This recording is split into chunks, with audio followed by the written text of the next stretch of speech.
I am fantastic, my friend. Awesome. I couldn't be any better. In fact, my 13-year-old son just told me a few hours ago. He said, "Dad, you're in a good mood today." And when I'm not in a good mood, it's not a lot of fun for people, and I hate that about myself. But Yeah. I said, "Why do you think that is?" He said, "Because I noticed you've been talking laundromats all day." Uh, I said, "Yeah, talking laundromats does make me happy." And he was like, "Yeah, unless you're talking to bozos." yeah. Oh man. Sorry, I'm about to ruin it for you then. 13-year-olds, they're honest. What can we say? They are honest. I know. So, yeah. So my voice is a little rough. I've been on the phone all day helping coaching clients, but he is right. I enjoy it. I enjoy it. So Yeah. how's Cali? Hmm? Oh, Cali is good. I mean, it's All a you little pretty hot men here. and pretty men and pretty women and Yeah. everybody's all pretty out there.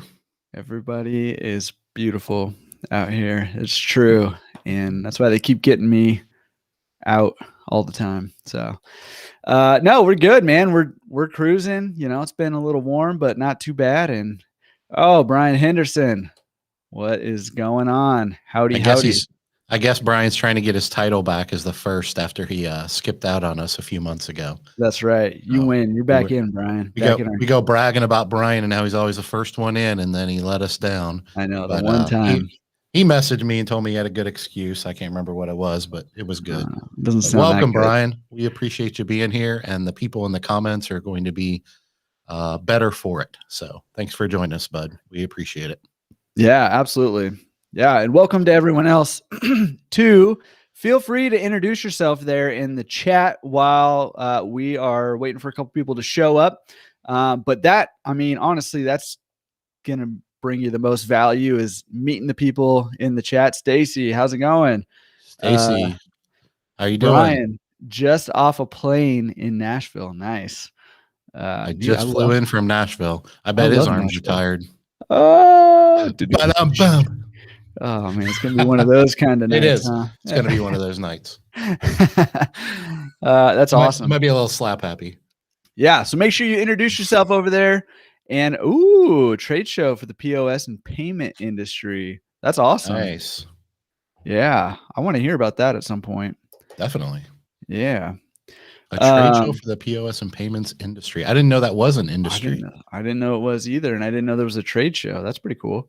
Yeah. So I assume this was in person. If he flew to Nashville, that's pretty cool that in person events are happening. And Yeah. that's actually exciting.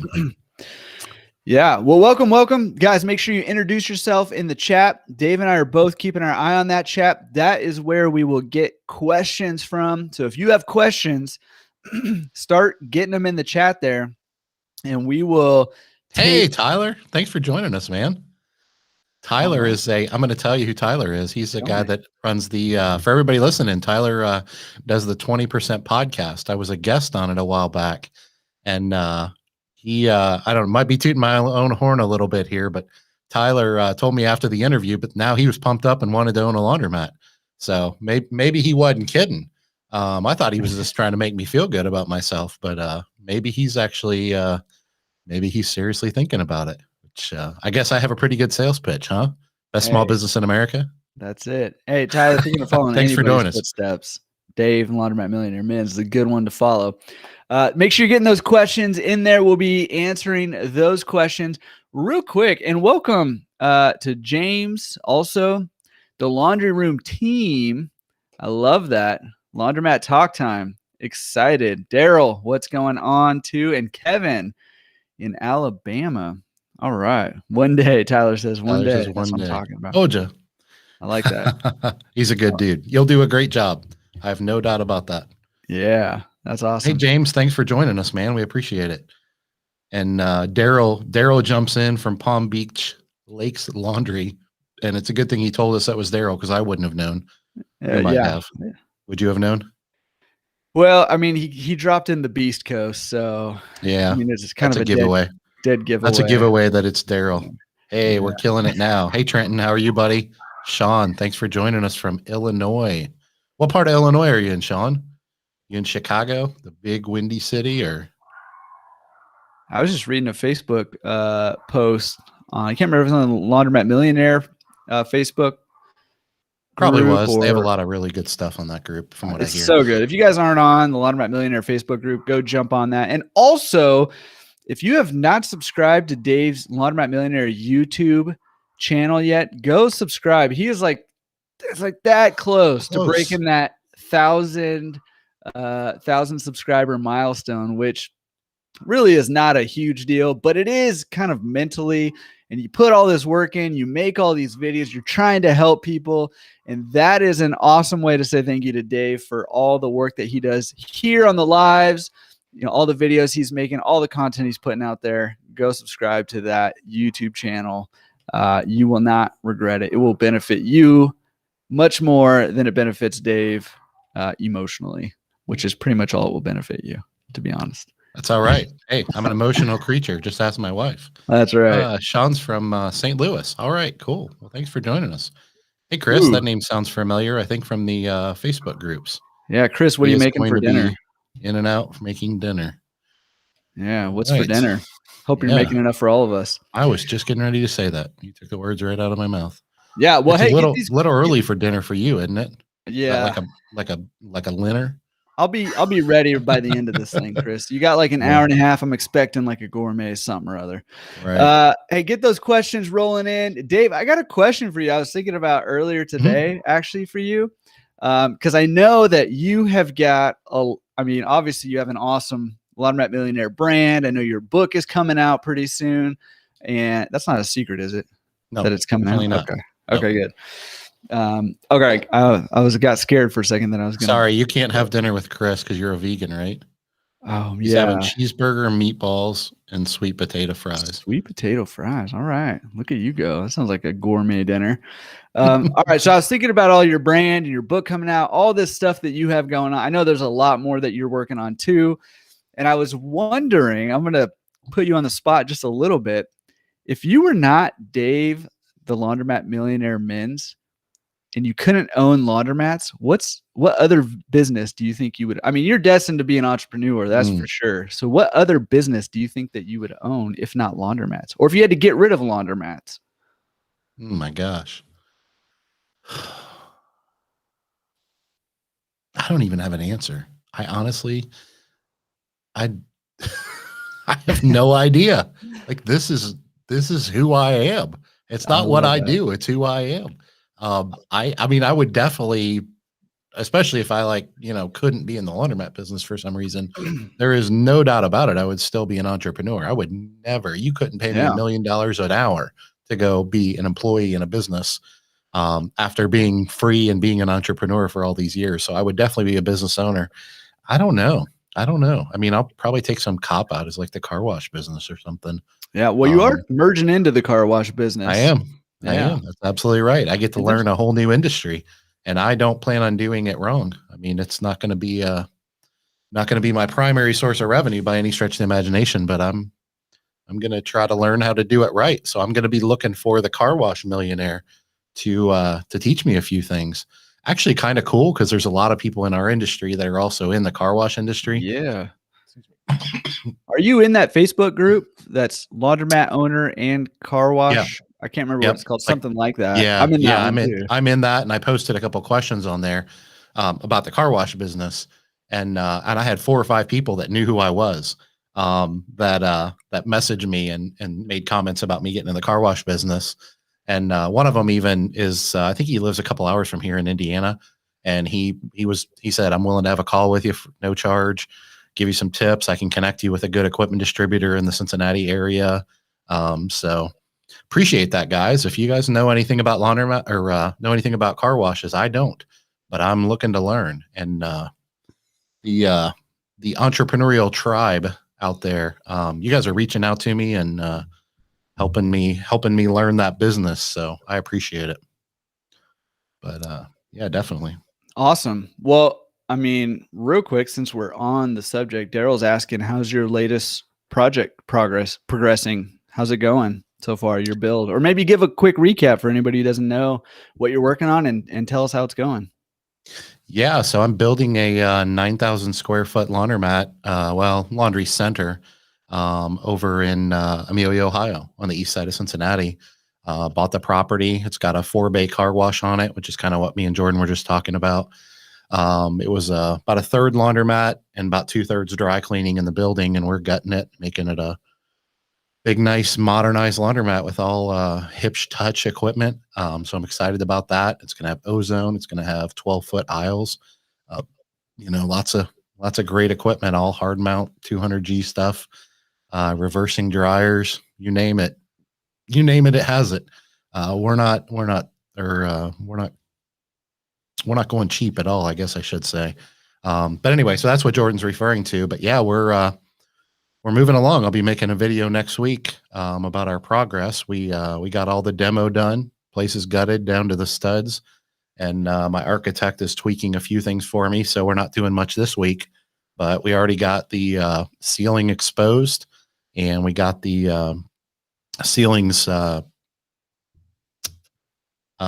painted black, and so we're going with the open concept. And then we got the building painted, the whole outside of the building, painted it like a light gray, painted the awning a black. So I've had a few update videos on that, but I'll have a few more. And then actually my equipment distributor, it's kind of crazy. I just bought the place like a month ago, and my equipment distributor, HM company here in Cincinnati, called me the other day and they said, your equipment's being delivered in 9 days. And I was like, well, I'm not ready for it, but I got room for it. You're like the only person in the world who's getting their equipment that fast. Hey, that's crazy. I talk about how I do it all the time. It's not a secret, folks. You got to take care of other people, treat other people the right way, and they will take care of you. No doubt about it. I've been doing that for 11 and a half, 12 years. So yeah, no, it's great to have good people and an amazing team, and an equipment distributor is a big part of that. Now, obviously not all equipment distributors are great, but anyway, yeah, so we're killing it, man. You guys are bringing the questions. Yeah, I'm jotting them down. Yeah. All right. Really, let's jump in and help some people. I've been rambling long enough, but thanks for asking. Well, you're going to keep rambling this whole time. Hey, Ty, I know that. Good to see you. How many, I guess I'll just answer that question if you want. How many machines are you putting in the new store? Yeah. I don't have it in front of me, but let me run down it for you. I'm putting 480s, 860s, 1240s, 1030s, and I could be wrong on this, but I think 820s. And then a proportionate amount of 75-pound dryers and 45-pound stacks, and then a few 30-pound stacks. I think like 5 30-pound stacks. So yeah, pretty exciting stuff. Yeah. Okay. Well, let's jump into, real quick. There was one other question about that. I forget. I think maybe Daryl asked, or somebody asked, why Hipsch over Speed Queen? Is there any, I know you love Hipsch machines. Yeah. I don't make any secret about it. I think Hipsch and Speed Queen are basically the same machine. Yeah, they are. I think anybody that knows much about the industry knows that at this point. Just different. It's kind of like a GMC pickup truck and a Chevy pickup truck. They're just sister brands. I don't honestly think there's any difference really. But yeah, my equipment distributor is a HM company in Cincinnati, Ohio. They're an amazing distributor. Steve Millman, one of the owners, is one of my good friends at this point. And I've been doing business with them for 12 years, and they treat me really well. I've probably bought at this point probably close to $3 million in equipment from them, and they have treated me like gold the entire time, even when I was nobody and had no money. And they just wanted to help me be successful, and they were in it for the long term. And they have made, I could go on and on for days about all the sacrifices they've made. And once again, it's easy to treat a customer well when you're where I am now, but I had no money, and they gave me, they did things for me that a distributor, doesn't too often do for a customer, with no guarantee of ever being paid back, because I was tapped out. They have just treated me like gold. So yeah, if they switched to Speed Queen, I'd be buying Speed Queen. But yeah, I believe Hipsch and Speed Queen are a very similar machine. And I've bought a lot of them, and I'm very happy with them. So no reason to change what's not broken, right? Yep. So you're buying the machine, but you're really buying the distributor. Not even debatable. Yeah. Not even questionable. They could sell ABC laundry equipment tomorrow, and that's what I'd be buying. Yeah. And he knows that, because my relationship is that important to me, and not because he's my friend. He just happens to be my friend. But yeah. Awesome. Well, hey, interesting question came in from Brian. He asked if we had any experience or we have any advice on generational succession planning with laundromats, like parents selling their laundromats to kids, that kind of thing. Well, I'm not real sure. I mean, I'm certainly not an attorney. I'm actually working through this right now myself, believe it or not. I don't know that if I have any advice for you. I have thoughts and opinions, I guess. Because I have boys that are 13 and 11, and the 13-year-old is pretty much a mini me. So I'd be surprised if he doesn't someday run our businesses when I'll never retire, but when I slow down a little, maybe. And so, I have two trains of thought there. One, build your business so that if your kids don't ever want to run the businesses, they don't have to feel pressured. Because I don't want my kids to ever feel pressured. And so we have a very intentional exit strategy that includes my children if they were to take advantage of it, and it can just as easily not include my children. But it's one of the benefits of really knowing the industry so well is if I sell the business to my kids, I can mentor and coach them through the process. I can own the real estate. They can pay me rent. We'll probably give them a little bit of a deal or daddy finance or something like that, maybe, but they're not going to be given anything unless me and my wife are gone. So as long as we're alive, they're not going to be given anything other than maybe a little bit better opportunity.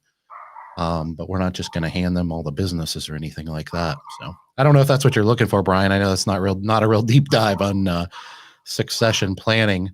But it's actually something we're going through right now, and we're a little bit nervous just because of the age of our kids. Our daughter's 23 and married, but she doesn't really have a whole lot to do with the businesses anymore. And our boys are 11 and 13. So one of the things that kind of goes through our mind right now is, man, if something happened to us right now, my boys aren't really old enough to take over or know anything about it.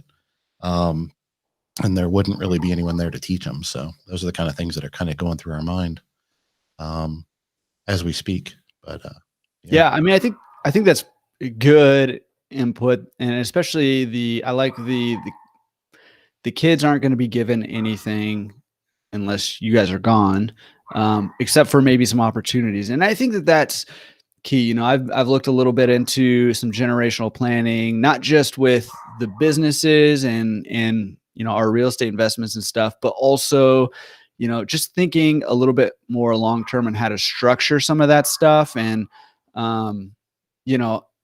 obviously, talking with a good lawyer and a good CPA are going to help you figure out the structuring and what kind of trusts you need to set up and those kinds of things. But I'm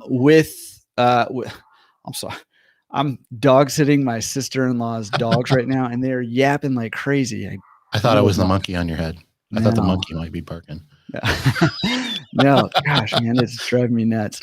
But anyways, so obviously talk to a good lawyer and a good CPA. But one of the things that I try to do is think even beyond my kids' generations and thinking, okay, well, how do you set this up? And this is like the big question for anybody, right? And you can pretty much look at any wealthy family, and I wouldn't put myself in those categories by any means, but look at any wealthy family and the wealth's pretty much dissipated or been spent after 3 generations at the most, right? Usually it's the next generation.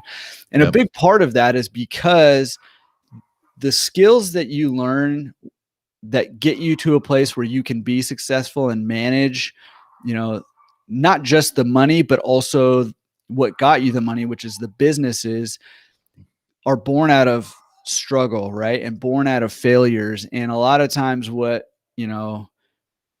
we do as parents is shield our kids from those struggles and failures when, in reality, I think, and again, this is easier said than done, but in reality, I think introducing our kids to meaningful struggle to help them, learn and grow and fail, and helping them and communicating with them through those failures, is not the financial side of the generational succession plan, but it is a way to set your kids up for success. So whether they take over your businesses or investments after you're gone and can be successful with that, or if they go their own direction, whatever that might be, they can still be successful because they've had that opportunity to struggle and fail and learn and grow, if that makes sense.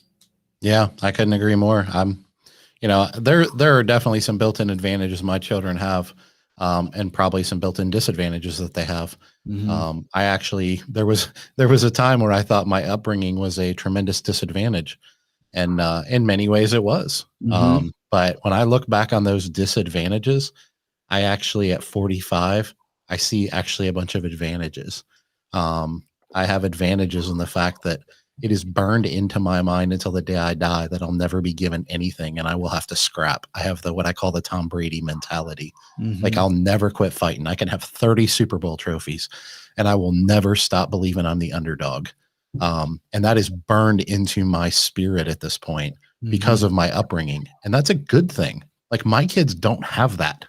And so that's a disadvantage for them. And so, yeah, my wife tells me I'm a little bit tough on my boys sometime, and I probably am.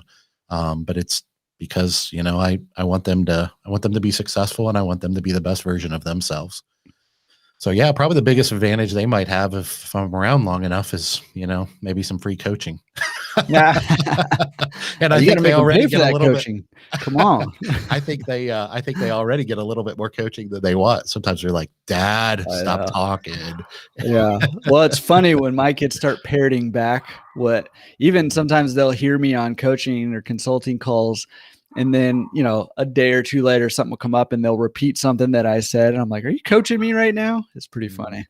Yeah, mine do that too. And now my wife, as you know, she's starting to throw out all kinds of catchphrases about the industry. Yeah, it's funny. They pick up this stuff whether they want to or not. I just want to say something. Mike Morris is joining us. Hey, Mike, from New Brunswick, Canada. And I just want to make a comment about Mike because Mike, I obviously have never met you, but I appreciate you. And the reason I say that is he is probably one of the most interactive, supportive, I don't even know what they're called. Part of my tribe is what I consider you. I mean, I'm always trying to post inspirational things and comments and questions and videos and podcasts.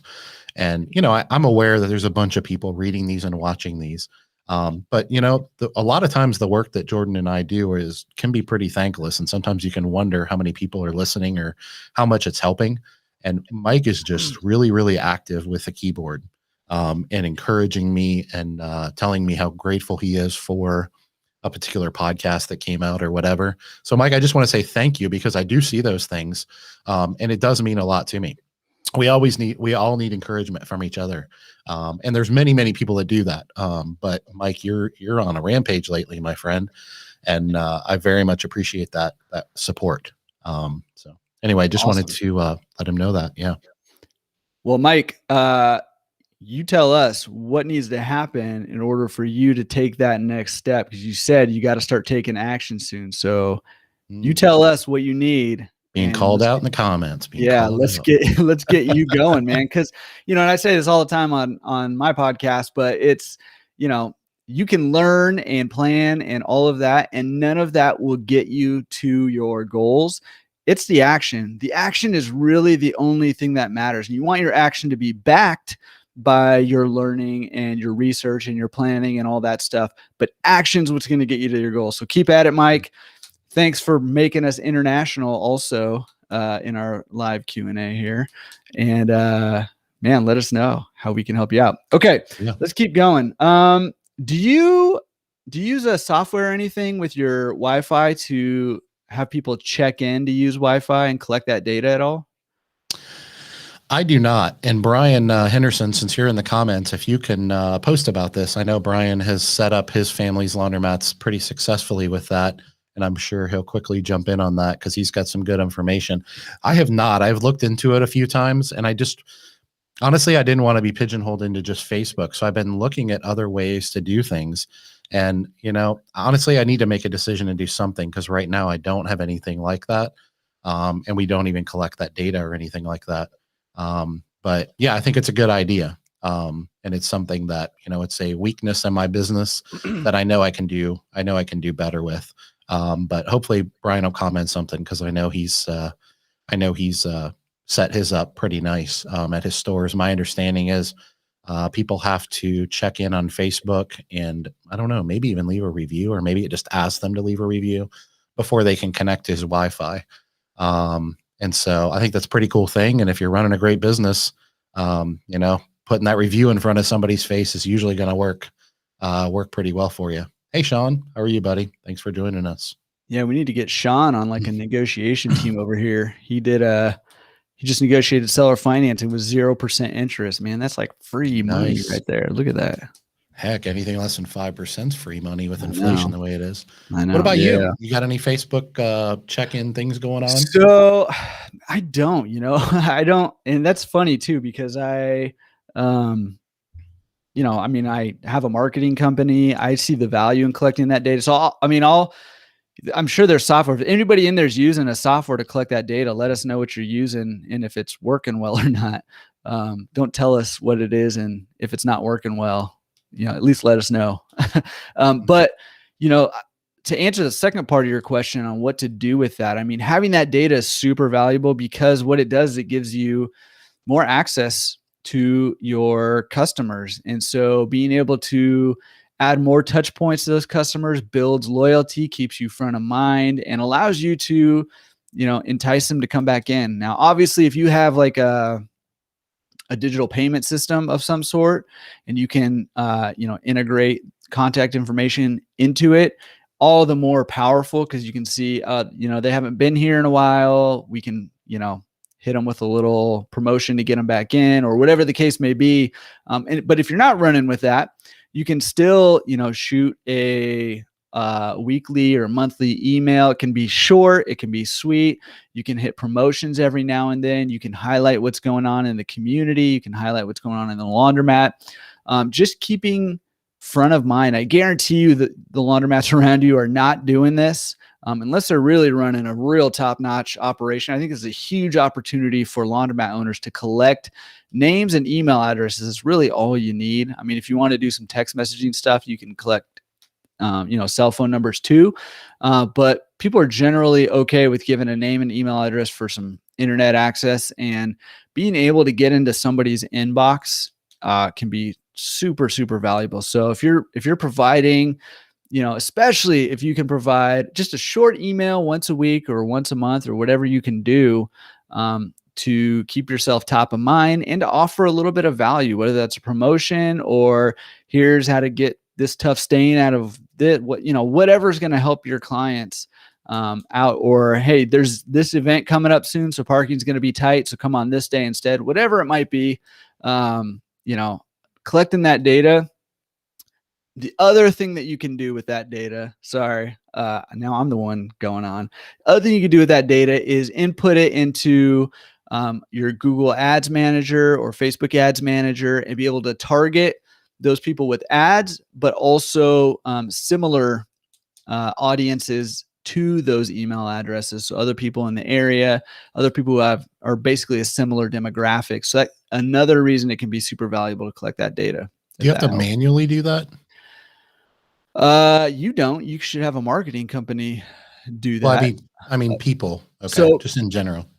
So yeah, I mean, you would basically export your list of email addresses into a spreadsheet, and then you can import that into your ads manager. You do that every so often, or? Yeah, you just do it every so often, or you can manually do it more often too. Yeah, it's done for us, but I honestly didn't know the answer to the question. So yeah, I don't know of a way to make it automatic. Okay. There may be, though. Wouldn't surprise me. Cool. Oh, we still got new people coming in here. Hey, Jesus. Thanks for joining us. A lot of, I realize we're on your YouTube channel, Jordan, but there's a ton of people that I don't know and haven't seen their names. Awesome. So I'm honored to meet you guys, and me and Jordan are here to try to help you guys out. So yeah, we're glad you guys are here. Keep pumping those questions away. I can already see that we are not going to get through all these questions. Yeah. And, we're sorry about that, but that's actually a great thing because that means participation is up. So guys, some of you experienced laundromat owners, our friends that are in the comments supporting us, help us answer these questions. There's always some people in the comments that are newer to the industry, and there's always some people that are, middle of the road. And there are always some people that are very, very experienced. So help each other out. We are not going to be able to get through all these. But that being said, keep posting those questions because we will do everything we can to get through as many as we can for sure. So, Hey, so John asked way back up in the beginning, he's getting ready to open his store and wanted to know if we had any grand opening or, opening promotional ideas to throw out. You want to throw out a couple of ideas for him? Get the yeah, when creative it comes, juices flowing.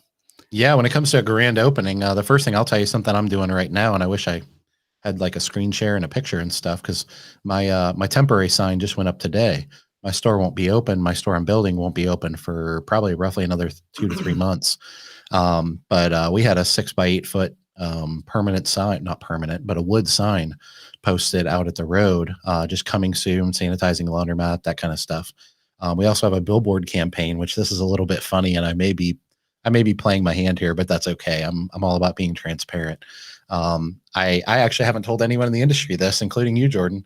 But about 2 weeks before I closed on my building, I found out that someone was building a 3,500 square foot laundromat from scratch, building it all half a mile away on the other side of the road from my store. Mm-hmm. And they couldn't have known what I was doing because I haven't even pulled permits yet. We just been doing demo. And I did that very intentionally.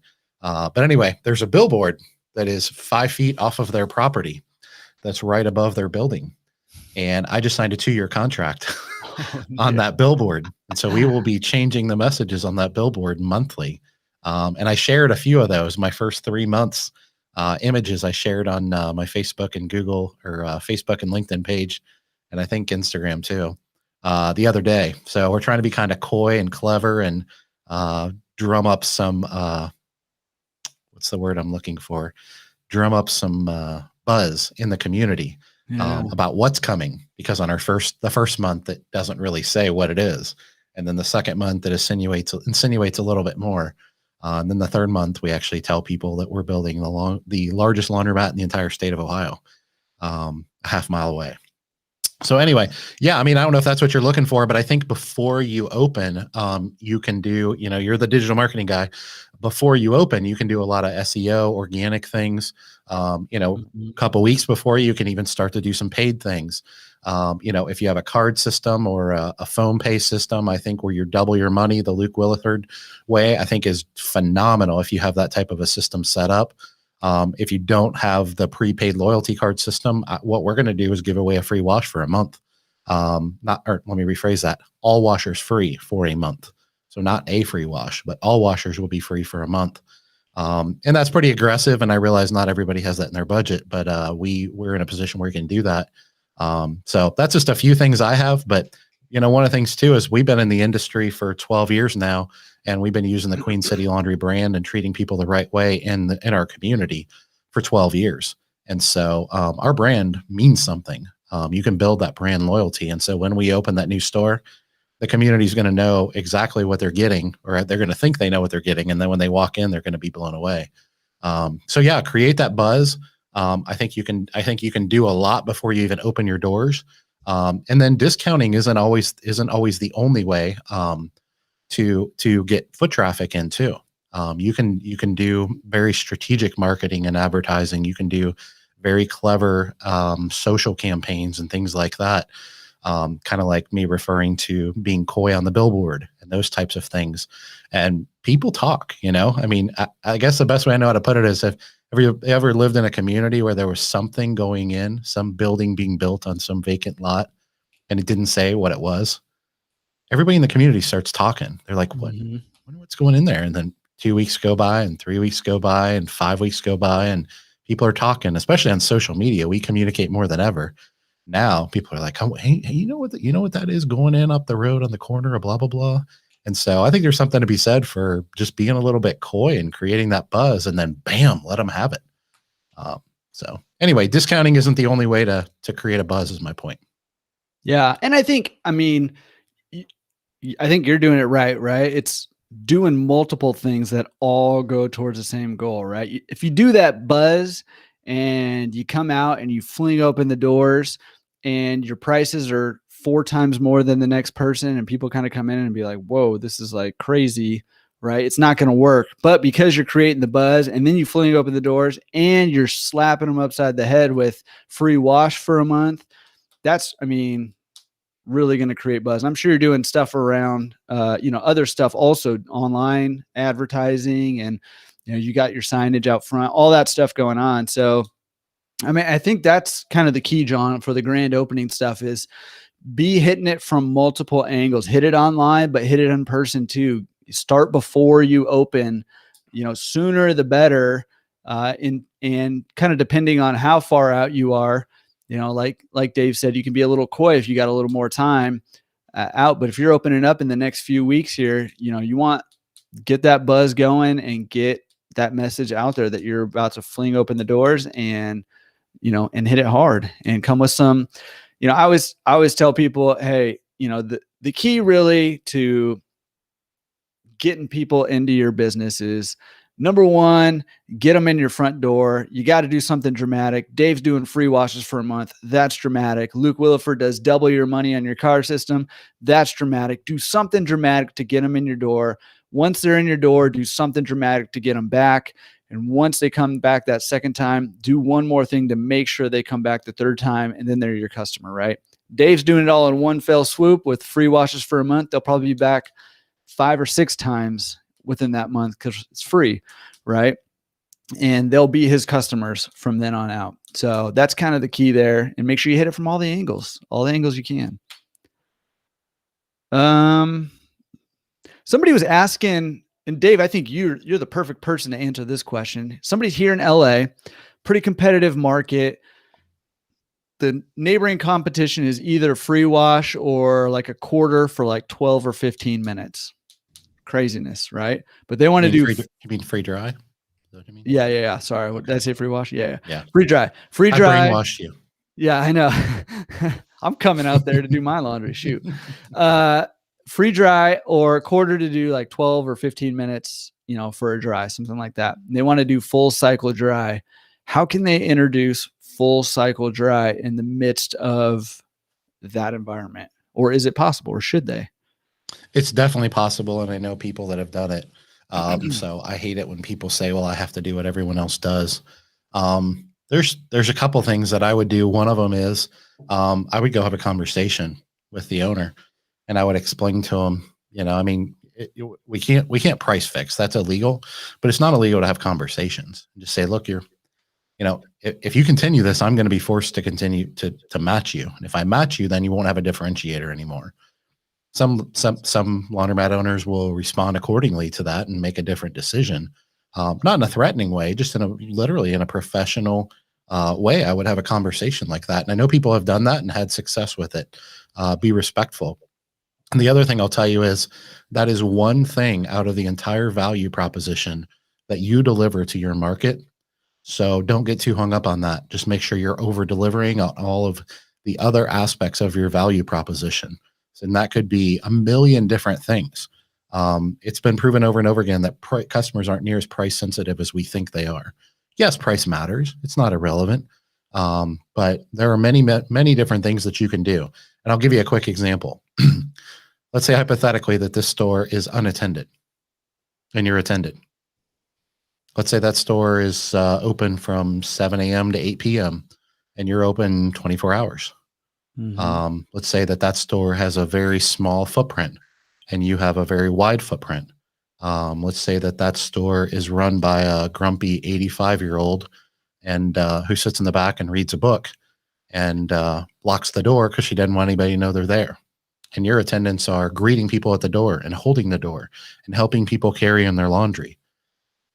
None of those things are associated with price, but let's talk about the value proposition associated with store A and store B. So, what I recommend people do is, yes, pay attention to your competitors, pay attention to what they do good and make sure you do it better, and pay attention to what they do poorly and make sure you do that better too. And then your value proposition will be so high that something like discounted dry or free dry is mostly irrelevant. And I know a lot of people don't believe me when I say these things, but I talk to hundreds of laundromat owners all over the country every year and have for 12 years. And trust me, this is what the top operators in the industry do. So don't get hung up on just that one thing. Be strategic, focus on your value proposition. Imagine if the free dry store didn't have air conditioning and it was 98 degrees and you had air conditioning. That's not a differentiator. I mean, hypothetically, I'm not saying to do this, but let's say that store's 80-pound washers were $12 and yours were $8. I'm not saying to do that. I'm just saying that these are all differences. So don't get hung up on just that one thing and obsess over it. There's many different ways to bring value to the industry and to your community. And those are the things that you should be focusing on. Yeah. Yeah. I agree with that. And I mean, I feel like that's hard for a lot of people to do. It is. Right. And you know why? Because they don't believe me. And I'm not talking about me. They don't believe that what I said just now is true. That's what it boils down to. Yeah. But I also think too, that part of it has to do with they don't believe in themselves, that they're not able to provide enough value for their customers to justify that. Right. Mm-hmm. And that's something that you got to work through on your own, and figuring out, okay, well, what is my differentiator and how am I going to provide value? Differentiators. Yeah. Yeah. And how am I going to provide value and charge accordingly, right? Because that's the name of the game, right? People will pay more for things if there's more value for them there, right? And so, having differentiators that provide a lot of value for your customers, that's why Dave can say, a lot of people aren't even going to notice, or they're not going to say anything. They're not really even going to care because they're getting so much more value from your business than they would from this other free dry. And I know here in LA too, the free dry stores, which there are more and more of them popping up. Although it's a real thing here. I mean, they're popping up all over the place. A lot of people are going free dry. But you also have to know that attracts a different clientele. I was waiting for you to take a breath because I was going to say that. Go ahead. I will not take a breath because I know if I take a breath, I'll never get to speak. You'll never get the stage back, even though it's your channel. Yeah, no, but I mean, that's genuine too, especially here in LA. Like, it will attract a different clientele, which is fine. Like, there's room for that. But not everybody wants to do their laundry in that environment. Right. And, I've talked a lot on like the podcast and stuff about the atmosphere in your laundromat and how do you, make the atmosphere appropriate for the clients that you want to attract. And part of that is actually charging for drying as opposed to giving a free dry, because that's going to appeal. It's going to not appeal to certain types of people. And the people that those people don't appeal to will come do their laundry at your place because that appeals to them, that those people aren't there. Does that make sense? That is, you've said it very well. And I also, if I'm honest, I think a lot of people, when they hear you say that, they're probably not going to believe you. Just like they may not believe me, but I'm telling you, it's true, guys. You don't have to believe it from me and from Jordan. Excuse me. Go talk to other people in the industry. Go have a few hundred conversations with the top operators in the industry. Build a relationship, because they're not going to spill the beans to you over a 5-minute cup of coffee. Build a relationship. Get to know these people. They will share information with you. And this is what the top operators in the industry do. They over-deliver on value and they never apologize for price. And these are the most successful people in every industry, not just ours. Trust me. I've given examples all day long with my pricing models. I mean, I charge $4 for 20-pound Horizons. In all my stores, and we're $1 coin. So it's $1 for extra wash and $1 for extra rinse. If somebody chooses that machine, it's $6 for a 20-pound machine, including extra wash and extra rinse. I have competitors charging $1 for 20-pound Horizons, and it's a newer store. My stores are all older that have been updated and retrofitted with new equipment. This store is a brand new laundromat that was just built 2 years ago. Right, I have 4 stores all kind of on the east side of Cincinnati. They kind of make a triangle. Somebody built a brand new laundromat right in the middle of all 4 stores. It should have taken a couple $1,000s a week from at least 2 or 3 of my stores. They've been there for 2.5 years running $1 double loaders, and all my stores are setting record, even during COVID now. So what does that tell you? I mean, that tells you that, as you said, they're attracting a different clientele and they can have them. And that tells you that I'm attracting a different clientele and that's who I want to attract. It's very intentional. Yeah. Awesome. Well, kind of along a similar theme, what are your thoughts on starting a drop off, like a fluff and fold service in a lower income area? Is that something that you should consider? How do you know if it's a good thing to do or not? You have any thoughts on that? Well, I think if you're already attended, then I'm not sure what you have to lose. A little bit more training, a little bit more oversight, not a ton of investment, even if you want a POS, but especially if you don't need a POS. So I'm not sure that there's much to lose there, assuming you're attended. If the demographics are, and those are relative, but if demographics are really off the charts, meaning they're just 70, 80% for self-serve, then, if you're unattended, it may not make sense to go that way, but those are pretty extreme numbers. But I think you're going to be surprised that, certainly not everybody, but I think you're going to be surprised that what we call lower income people, a lot of times have a little bit more disposable income than it appears they do on paper. And if they're going to splurge on themselves, a lot of times it will be for a drop-off laundry service that's run well. So I think you should just keep that in the back of your mind. And I think the further the faster the demographic percentages go away from a self-serve demographic, closer to, let's say, 25 or 30 or even 40 or 50%, that still means roughly half of your demographics are not self-serve demographics, meaning they are probably ideal for a drop-off laundry service. I think it also matters whether you're pricing properly, because these people that are charging $1.20 a pound for drop-off laundry, I don't care what market you're in, you're selling yourself way short. We charge $1.80 a pound for drop-off and $2.19 for pickup and delivery in Cincinnati, which is not a high cost of living area. So that's a pretty good price point for our services, but we deliver on value. But the reality is, if your margins are higher, then you don't have to do as many pounds to generate the profits that you need to justify the things that we're talking about, like staffing and things like that. I think a lot of times we see these things as an either or proposition. Either we have a self-serve laundromat or we have pickup and delivery, and or drop off in this case. And I think a lot of times that I know our industry is evolving right now into more of that laundry center mentality, and the business model isn't for everybody. But don't assume that, don't assume that just because it's great demographics for self-serve, that there isn't some drop-off laundry revenue out there. Yeah, you may not do 3,000 pounds a day of drop-off. But once again, if you take other factors into account, like whether you're attended or not already built into the staffing and things like that, a lot of times you don't really have to generate a lot of revenue.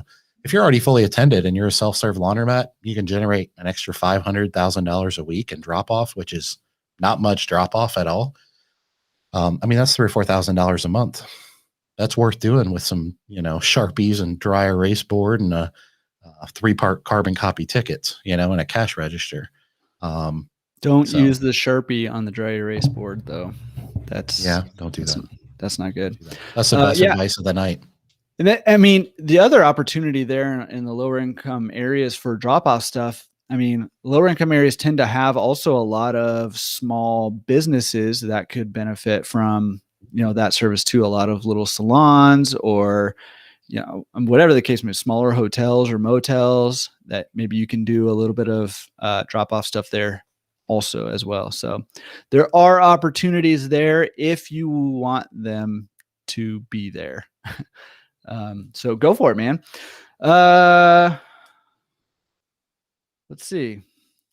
A lot of talk about big machines in the comments. Yeah. What are your thoughts on big machines? Are you doing, what are the biggest size machines you're doing at your new store? 480s. And yeah, somebody, can't remember, Chris, maybe somebody actually asked me why I didn't have hundreds in there. And the answer is that I seriously thought about it. And the reason I decided not to is this business is going to be fantastic, but it's going to be about 25% self-serve revenue, about 25% drop-off revenue, and about 50% pickup and delivery. And then that's actually 100%. But then I have a car wash too that's going to generate, I think, a decent amount of revenue too. So the reality is this is a laundry center as much as it is a laundromat. But the demographics where the store is being built for just a laundromat are good, but not great on their own right. And so we have families, we have middle class families in the area that will use our 60s and 80s, but there's not a lot of large families that would need the 100-pound machines. But I seriously considered it, and it kind of ended up being like a 50-50 proposition. So I could have put hundreds in there, and I definitely would have made them work for sure. But I just decided I was probably forcing the issue. So it was close to answer your question, and I'm a big fan of hundreds. They're great machines. Yeah, and I'll say, with the investment company that I work with, the Diligence Capital Investments, we're trying to close a deal right now where we'll be putting in some 125s if we get that deal. But the demographics really support that. It's a large average person per household demographic, and so it's a good demographic for that. But I do see that trend, and it's been happening for a while now, of bigger machines going bigger, more of the bigger machines, less of the smaller machines. I mean, if you think back, 20 years ago or 30 years ago, laundromats used to be all top loaders basically. And they've kind of been introducing larger and larger machines, and those top loaders are getting phased out of a lot of laundromats now. And the bigger machines are coming in, and I think for good reason. I think the clients, like those big machines. It's all about making this chore that really nobody likes to do as easy as possible. So if you can get it all done in one or two machines, or whatever the case may be, and just knock it out and get out of there and go do something else you want to do, all the better. Yeah, and you can give people a better bang for their buck with the larger machines too. I mean, the footprints that they take up, they're more, they're more profitable machines to run. And so if you can incentivize people to use those machines, which you don't even really need to do, to be honest, they want to use them. But if you can incentivize them, like my smaller machines are anywhere from 18 to 20 cents a pound in price or higher, where my bigger machines are typically 15 to 17 cents a pound. So if you're just looking at on a per pound basis, if you bring in 80 pounds of laundry, is it cheaper to load it in 4 double loaders or into 240s or 180? And so the value is there just from a poundage perspective. You do have to educate people and kind of explain that to them, but a lot of them just go to the closest machine, which is your biggest machines too. But they're definitely revolutionizing this industry. It's kind of funny because I remember it's probably been 5 to 6 years ago when I bought my third store. I insisted with my equipment distributor that I wanted 80s in the store. And he had been in the business a long time and insisted I didn't need anything bigger than a 60. And I really, really pushed back. And so he just gave in because I wouldn't shut up. And he put them in. I'm ruthless. But so he went ahead and put them in for me because I wasn't going to take no for an answer. And he sells 80s to almost all of his customers now. And he says all the time, I thought I was right, but I was not right. You were right. So yeah, that big equipment's revolutionizing our industry. Just make sure the demographics and the volume of laundry that's going to come into your store, justify something above an 80. And in my case, I kind of felt like I was right on the edge. Yeah, that makes a lot of sense. Let's talk. Let's see. There was a question about somewhere up in there about how to take that first step.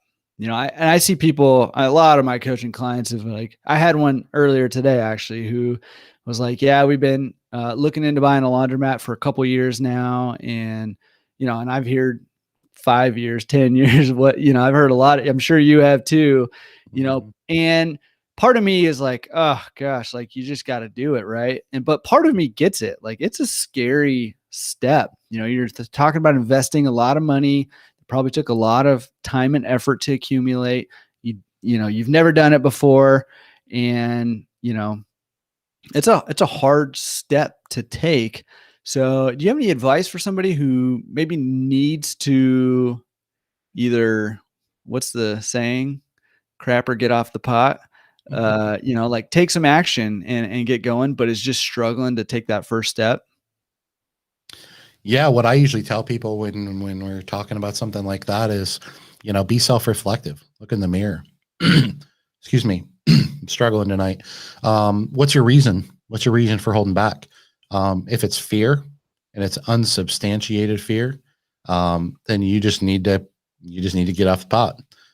You need to make a move and you need to learn on the fly. But if the reason is that you don't have the education and you'll never know everything, or you haven't built the right team, or you don't have a good mentor, you haven't found a good distributor, you can do a lot of those things, at least start the process of a lot of those things without actually executing on something. So part of the reason that I mean, don't get me wrong, I was afraid when I bought my first store for sure. But part of the reason I was probably less afraid and more confident than most people is I had spent 3 or 4 months, which isn't a lot of time, by the way. I had spent 3 or 4 months digging obsessively every hour that I was awake that I wasn't working. I was digging obsessively about the industry. And I had already found a good attorney and I had found an amazing equipment distributor that I had spent, my goodness, probably 100 hours with my equipment distributor before I even closed on my first store. Imagine how much he had taught me in that time and how many conversations we had had. Um, so make sure you're doing things the right way and you have the foundational education in place. Participating in things like this are very valuable, whether you're learning from people in the comments or you're learning from me and Jordan doesn't really matter. I've had, honestly, in the last like week, I think I've had 10 or 15 people reach out to me. I'm using private messages and stuff. I'm interested in getting in the industry. Where should I start? Which is essentially what you're asking. And I tell them all, consume all the free information that you can find from the CLA, from my platform, and from Laundromat Resource. If you do that, that's hundreds and hundreds of hours of content. Now, it's not, everybody has different opinions. So I'm not saying everything every person says on every podcast ever is gold. But the reality is you're going to start to see a lot of consistencies. You're going to start to hear a lot of commonalities, and those are going to give you a really good foundation. And then, not everybody can afford a mentor or coach, and I get that, but you can still participate in things like this as an example. I mean, this is free. We're not charging anybody anything for this. Anybody that wants to in the world can comment on here and ask us a question, and we'll try to do everything that we can to get your questions. That's basically free consulting. And if you don't think I know what I'm talking about, then go find another Q&A where you think they're more credible and that they will help you. But I mean, you do all these live webinar or all these free webinars and things like that all they have to do is sign up for. I mean, there's so much. I don't want to say that our industry is like other industries because I think we have a long ways to go with sharing information and education. But I think we've come a long ways in the last couple of years. And a lot of what Jordan has done on Laundromat Resources is a reason for that. Please make payments to Dave Menz. What? Just kidding. You were saying everything's free. Oh, yeah. But anyway, yeah. Sorry, squirrel. But anyway, so I mean, I don't know if that helps somebody, but if really paralysis analysis is your issue, you need to self-examine. Yeah. Yeah. And see why. Yeah, I think that's wonderful advice. And and where I direct people back to also is back to what are your goals? What are you trying to accomplish? And if your goal is maybe to hit a certain amount of cash flow per month so that you can quit your job, or whatever your goal is, that's got to be, you got to be able to trace it back to your why, right? Nobody will ever take a risk if the reward is not worth it to you, right? So going back to what are your goals? Why do you have those goals? Why are those goals important to you? And is that reason a good enough reason for you to make the leap, right? And if it's not good enough for you to make the leap, then maybe just move on to something else that's going to be good enough for you to make the leap. And if it is good enough for you to make the leap and it really is a goal that you're trying to accomplish, then you need to do whatever it takes to step off the ledge, right? If you need to have somebody kind of shove you off the ledge, hire Dave as a coach and he'll shove you off the ledge, or tell a friend, or keep yourself accountable somehow, state publicly, whatever you got to do to take that step. If it's going to help you get to your goals, then that is, that's what you have to do. Right. But until you're clear on what your goals are and why those are your goals, it's going to be hard to take that leap because there's no reason to, if that makes sense. Dave, can you talk a little bit about using a marketing agency, how that's been for you? Any details you can share with us about, what kinds of stuff they do for you, and, I don't know, anything like that? Yeah, they the first thing I'll say is I'm a big fan, and I'll continue to say this until somebody proves me that's not the right way to go because it's working.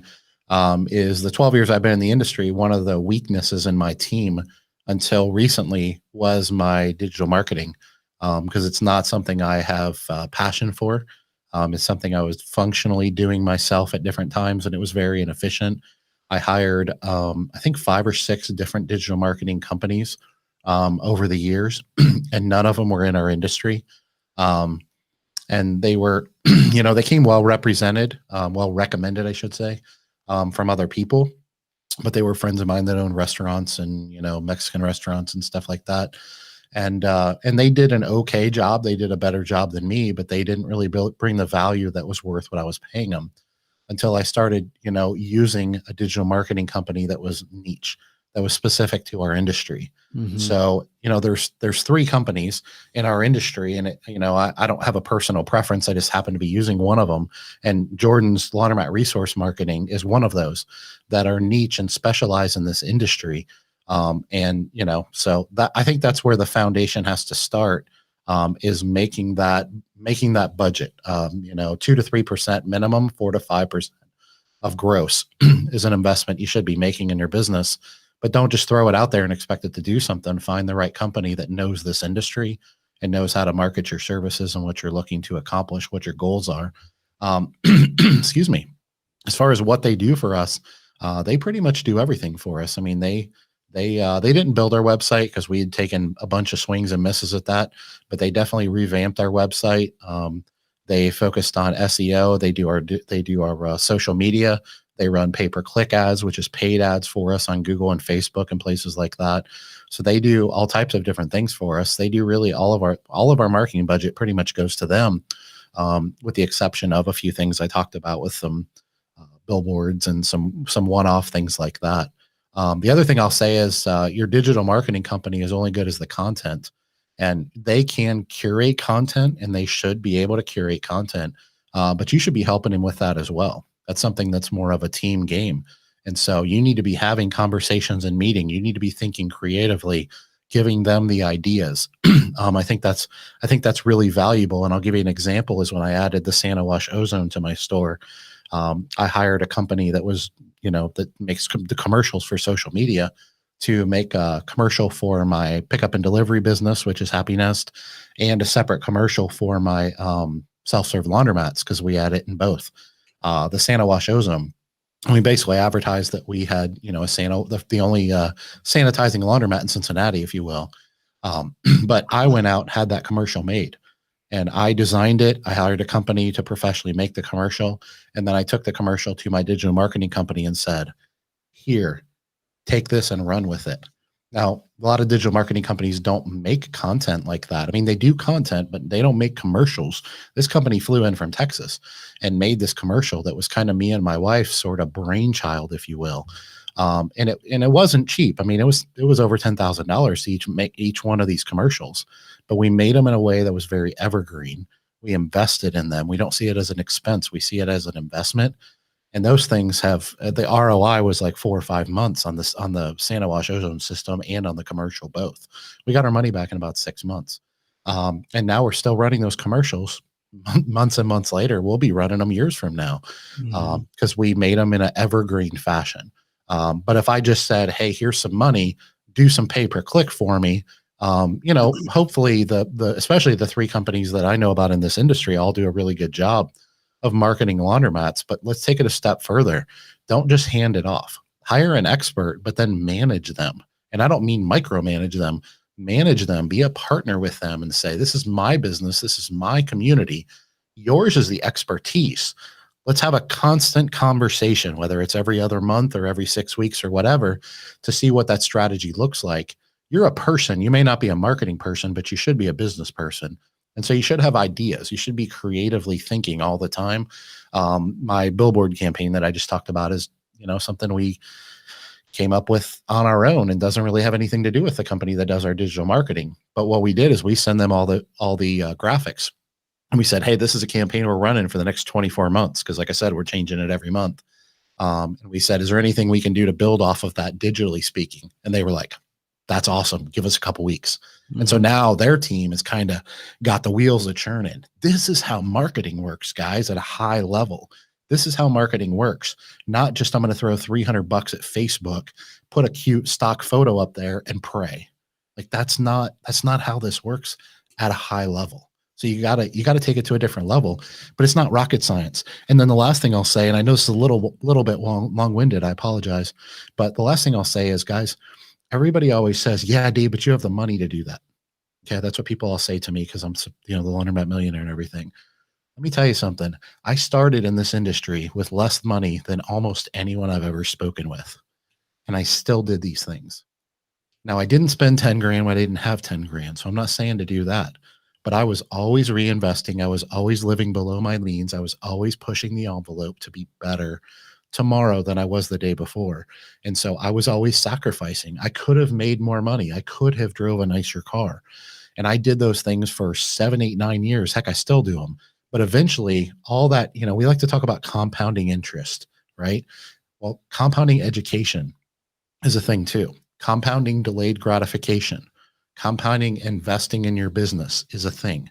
And maybe there's fancier terms for these by people much smarter than me, but these things add up. They provide a tremendous amount of value. And as they snowball over time, all of a sudden you wake up one day and you have this amazing small business and you started with 20 grand and a high school education. So you can do it, is my point. I'm not special. Okay. You can do the things I'm saying to do.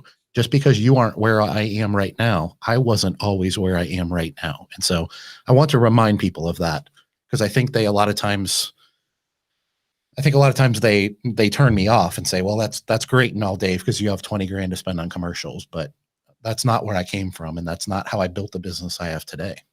So that's the advice I'm giving you, is to do the things that I've done and think the way that I've thought. You said a lot of really good stuff in there. I mean, number one, I loved what you're saying as, partner with your whatever expert you're working with, really, because you are the expert in your business, right? Maybe they're an expert in digital marketing, or they're an expert in creating a commercial, or they're an expert in, ozone or whatever the case may be, right?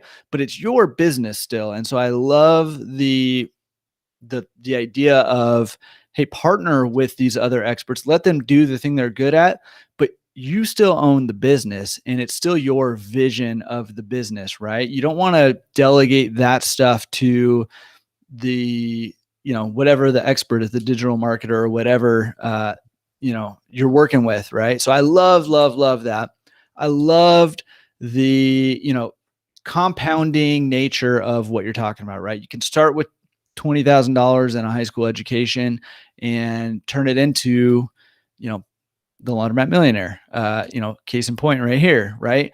And that, that works kind of all throughout. Right. And it's a lot of this has to do with developing good habits and good mindset. Right. And your mindset's going to help you develop your habits. So if you develop a good mindset, you're going to develop good habits, and good habits are things like Dave was talking about, like reinvesting in your business. Good habits are things like, managing your employees well, and just all these things that Dave were talking about, right? You're going to have good habits. Well, those good habits, may not make a huge difference when you buy your first laundromat and you're just getting started within the first few months. But after a year, that laundromat starts to look a little better, and then it looks a little better, and then all of a sudden you have 2, and then all of a sudden you have 4, and then all of a sudden you're building a $2 million laundromat, and and on and on and on it goes. And Dave, I tell Dave this all the time, right? He's at the tip of the iceberg, I think, of what he's going to do, both personally and in this industry and all of that, which is why you should subscribe to his YouTube channel over there. So make sure you go to the Laundromat Millionaire YouTube channel so you can keep tabs on what Dave's doing. But the same thing is true for all of us, right? And it's the education, the actions, all of that stuff, the mindset stuff, it compounds on itself and grows over time, right? So like Dave was saying, I don't necessarily think you need to start with a commercial or ever even do a commercial necessarily, but having that discipline of reinvesting 3%, 4%, 5%, whatever, back into your business for marketing purposes, whether you're making, your laundromat's making $500 a month, take 3 or 4 or 5% of that and reinvest it. And yeah, it might not really even win you a new customer, that first 6 months, right, of investment, because it's not that much money. But number one, over time, it will. And number two, if it's more about the habit of doing that, so that as your business grows, you're still, cultivating that habit, and it will compound on itself. So I loved that. Let me just tell you real quick on the digital marketing front, some of the best investments that I think you can make, especially if you're just starting out, or maybe you can't hire a digital marketing company. Here's 3 things that I think that you can do pretty effectively. Number one, run a small Google marketing campaign. You can look up, all kinds of stuff on YouTube. You can learn anything on YouTube. I want to do an appendectomy someday, just from learning what I learned on YouTube or something. I don't know. You can do unless anything. It's an emergency. You're not doing it on me. Wow. Let's pray for an emergency then. Just kidding. Number 2, Facebook ads, same thing. You can learn that. Number 3, and I think is kind of the hidden gem, we actually even talked about it a little bit earlier, is email marketing, because nobody's doing that in our industry, or almost nobody's doing that. And I do think it's a really good marketing technique. And there's, I watch a lot of marketing YouTube videos and stuff, and people are saying, hey, email marketing's dead. But I personally know people who have multi-million-dollar businesses that are based on email marketing alone, right? So there's something to be said about being in somebody's inbox, and you can't just send them junk all the time. Send them something valuable, but it doesn't have to be very long, and it doesn't have to be super often, right? Email marketing, so collecting that data, whether that's, offering them something free for their email address, or whatever, however you get those email addresses, get them. Just make a habit again of sending an email a week or once a month or whatever you can do. And that will compound on itself. Yeah, very nice. Mike asked about ozone, specifically asking about prices and stuff like that. Mike, what I would tell you is I just did a podcast on ozone, and maybe you saw it. It was with the owner and head engineer of SantaWash, which is the ozone system I use. Go check out that podcast. I don't have the number episode in front of me, but just type in SantaWash ozone on either YouTube or if you go to my Laundromat Millionaire website, you can find my podcast on there, and it's in the list. But it's the one on SantaWash ozone, and I think you'll be pretty happy with that. It was a pretty fantastic episode. When we got finished with that in post-production, I was very, very happy with how that came out and how that's going to educate the industry. So go check that out if you haven't, for sure. In fairness, all of your episodes are very good episodes. So thank you. Yeah. Appreciate that. Most of yours are good, but especially number 2. Just saying. Yeah. I mean, it's still the most downloaded one. So you're still champion of the Laundromat Resource. When it's no longer the most downloaded one, you'll hear me stop talking about it. Yeah. Until then, I'm going to keep doing it. By the way, guys, if you haven't already, you are on the Laundromat Resource YouTube channel. So be sure to thank Jordan for putting this together tonight, for donating 90 minutes of his time to give everyone free consulting and tips and tricks on the industry. So make sure you subscribe to his YouTube channel, because we do this every other month. Next month will be on my YouTube channel. Following month will be on Jordan's. And these are free and always will be free. So be sure that you guys check out all of them. The other thing I'll say too is if you go back on Jordan's YouTube channel, scroll down. This is this number 7, Jordan? I think It's number 7. Yeah. this is number 7. We started this back in December, and these are 90-minute sessions. So we have done 6 90-minute sessions of these YouTube lives with other people asking questions that you may or may not know. But go back through Laundromat Resource YouTube channel and find those previous episodes. And obviously you can't ask questions because it's not live, but you can watch and listen to other people ask questions. So be sure to do that. Be sure to subscribe to it. If you haven't, you're crazy, but be sure you're checking out the Laundromat Resource podcast as well, because it's fantastic. And do me a favor, watch episode 2 or 3 times. Even if you have to turn the volume down, just watch it a couple times. Just put it on. Trying to load the ballot box. Yeah, put it on a loop. There's actually a playlist with all the Q&As on it. So just click on the playlist tab gotcha. on there, and you can find all the Q&As. Live Q&As over there. So yeah. And I put the link over in the comments there for Dave's Ozone podcast. If you're interested in the Ozone, check that out over there. Jordan is on the ball. While you're there, guys, we got 15 minutes left. Keep these questions coming. You got any more written down for us? I know we have a bunch we haven't. No, but gotten to. I think I missed some while I was gabbing away. Usually you're doing more talking. I've been doing more talking than normal. So yeah, let's see what we got here. Yeah, keep those questions coming if you got them. Guys, if you asked a question, we're probably at 15 minutes left. We're probably going to struggle to scroll back up and find it at this point. So if you asked a question that we didn't address, just type it again real quick below. But I saw Mike says no prices. What's he talking about? Mike, what are you looking for a price on? Mike needs to complete his business plan. Do you have any resources to help Mike out? What do you mean? With the business plan? Yeah, Mike, email me, Dave at Laundromat Millionaire. I'll send you a business plan. There you go. It's not really a template, but I mean, it's my business plan, but you can use it as a template. There's a business plan of all business plans right there. I'm going to email you too. Yeah, I'm actually working on building. Jordan's way ahead of me on this, the templates and things like that on his website, but I'm working on putting together some of these templates for the different things that I already have. Just they'll be in template form where you can kind of plug and play. That'll be on my website. Mike, you mentioned something about no prices. Let us know what you're talking about there. For the Ozone. I think he's wanting prices for the Ozone setup. Yeah. I don't care to share. We paid roughly $40,000 for our Ozone system. Once again, I don't sell Ozone or anything, so don't quote me on that. I know, I can tell you that the system itself is not inexpensive, but what's really labor intensive is the installation. And so, get a quote from both or whichever company you want to use or whatever.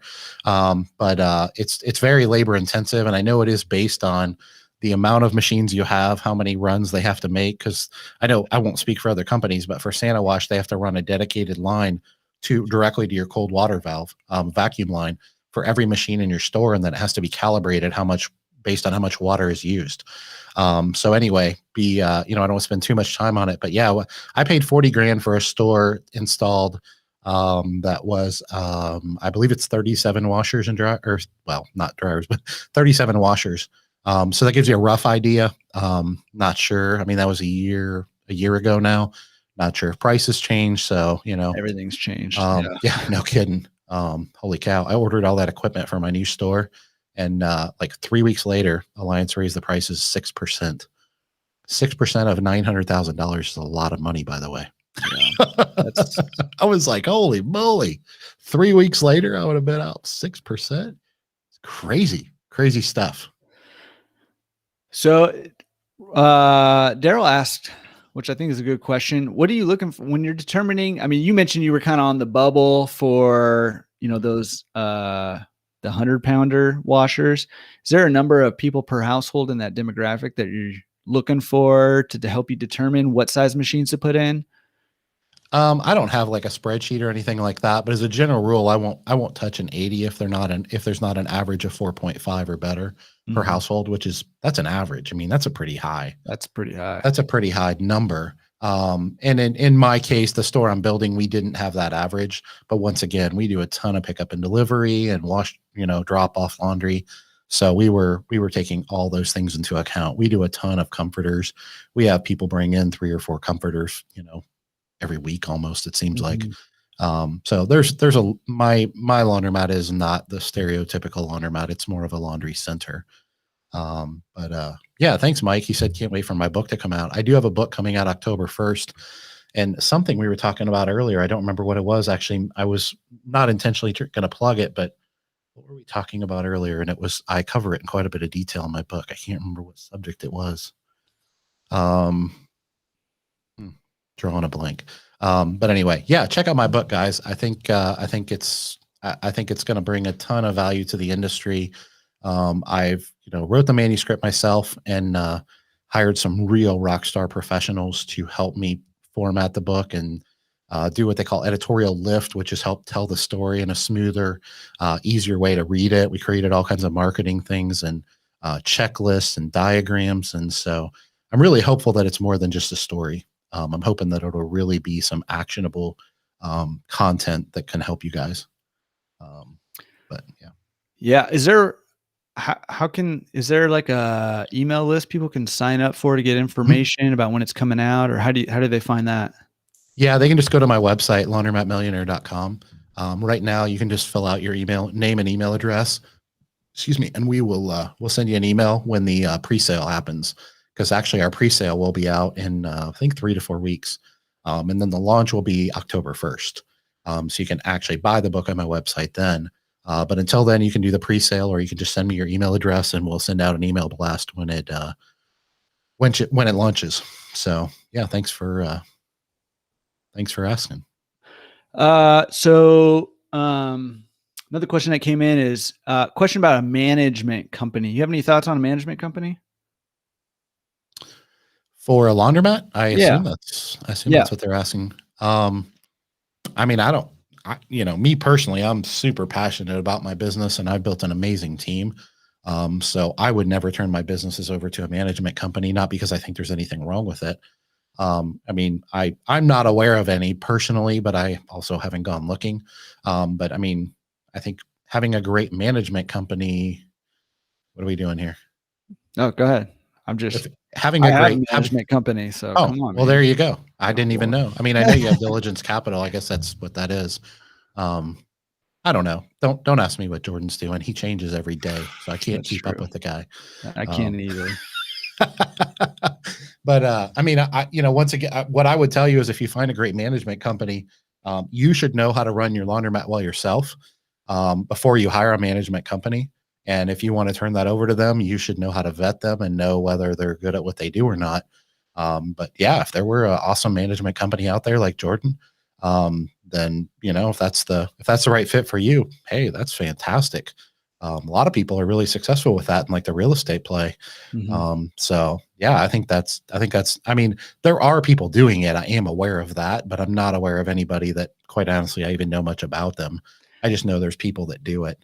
But my understanding is the people that I know, it's just like a person that owns 4 laundromats himself and, um, you know, gives you a cell phone number and says, I manage laundromats and then charges you 10% or whatever. I'm not sure that there's much of a company there, but, apparently Jordan's, 19th company is that. So, Well, here's who this appeals to is people who, typically the people who are interested in having a management company manage their laundromat are not people who are trying to build a business like Dave. Dave is Mhm. building a business and teaches people how to build businesses. But there are also people who, maybe high income earners who aren't really looking to get out of their 9 to 5 job, but they like laundromats and they Mhm. want to participate in, the community aspect of the laundromat and also the cash flow aspect of the laundromat. All that stuff is appealing to them.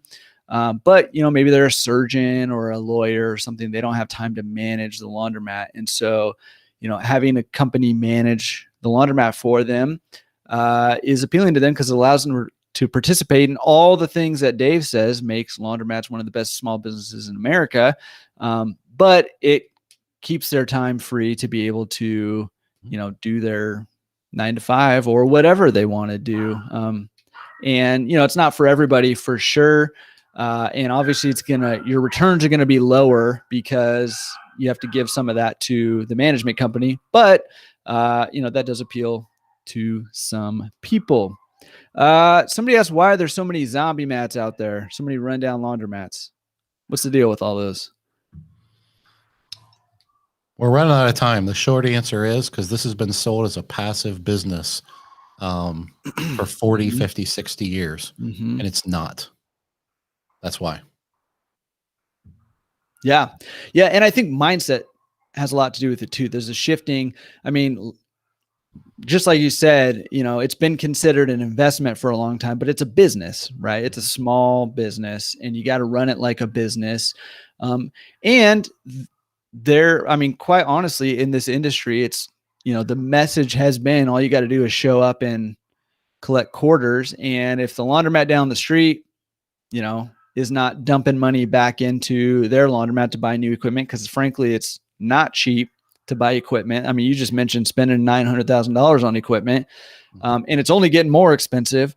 Yep. And if the laundromat down the street's not doing that, the mindset has been, well, why would I fork over all this money to do it?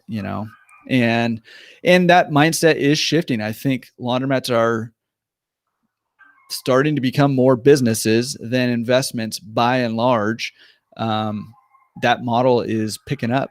And a big part of that's thanks to you and your message and what you've done and what you're doing and how you're teaching people how to do it. So kudos to you. Thank you. Yeah, I appreciate that. The last thing I'll add on that, and I can't remember who asked the question. The last thing I'll add on that is I agree that it's changing, but guys, we can change that. Those of us, it doesn't have to be Dave Menz with a website. We can change that one conversation at a time. We are the laundromat industry. So I know that might be a little bit cliche, but we are the laundromat industry, and we can do something about that. So yeah, we do with that what we want. We all have voices. I'm just one of them. Yeah. Dave, kind of interesting concept that Brian brought up that, maybe down the line for you might be interesting, but basically has a staffing company. This chain of laundromats is a staffing company that hires the attendants, and it's sort of a separate business that, furnishes employees to their laundromat, but there's, I'm sure, some business perks to that, some tax perks to that, and running things that way. So might be interesting to look into down the line. Interesting concept there. Maybe it's just an extra step that complicates things. I don't know. Interesting. Yeah, I don't know. It'd be, I'm kind of an entrepreneurial nerd, not just a laundromat nerd. So I'm always intrigued by if I walk into a different type of restaurant or different type of business or whatever. First thing I do is I'm like, this is kind of a fascinating business model. You were talking about people mimicking you earlier or something like that. My boys all the time do that. They're 11 and 13 now. And they'll be like, Daddy, what do you think of this business model? Pretty cool, huh? Yeah. So anyway, yeah, I say that all the time. That's funny. My kids have been on an inflation kick lately. It's pretty funny to hear my 7-year-old daughter talk about inflation to her friends.